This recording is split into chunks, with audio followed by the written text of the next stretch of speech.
আরাধ্য ভগবান ব্রজেশতনয় স্তদ্ধামং বৃন্দাবনং ব্রহ্মা কাচিৎ উপাসনা ব্রজবধূবর্গেণ যা কল্পিতা শ্রীমদ্ ভাগবতং প্রমাণং অলং প্রেম পুমার্থ মহান শ্রী চৈতন্য মহাপ্রভুর মতো ইদং স্তোত্র আদর নপর।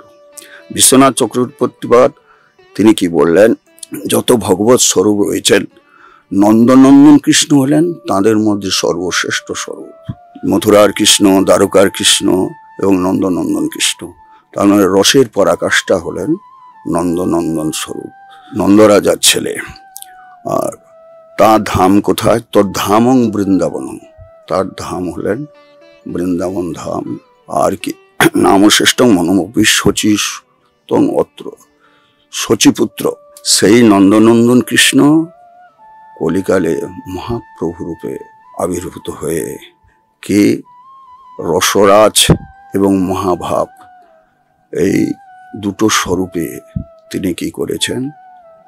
কৃষ্ণই সর্বশ্রেষ্ঠ ভগবত স্বরূপ, সেই শ্রীকৃষ্ণ চৈতন্য নাম গ্রহণ করে জীবের স্বরূপে তিনি জাগ্রত করলেন, যে জীব স্বরূপত নিত্য কৃষ্ণ দাস, অর্থাৎ কৃষ্ণ সম্বন্ধে তিনি চেতনতা প্রদান করলেন। যে জীব স্বরূপত নিত্য কৃষ্ণ দাস সেই জ্ঞান প্রদান করলেন।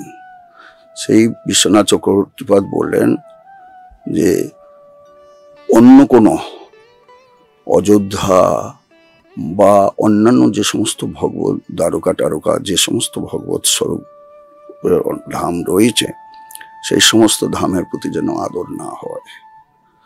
নন্দনন্দন কৃষ্ণের ধাম বৃন্দাবন এবং তার আশয় কি রাধারানীর যেভাবে কৃষ্ণের প্রতি তার প্রীতির উৎকর্ষতা দেখিয়েছেন, যা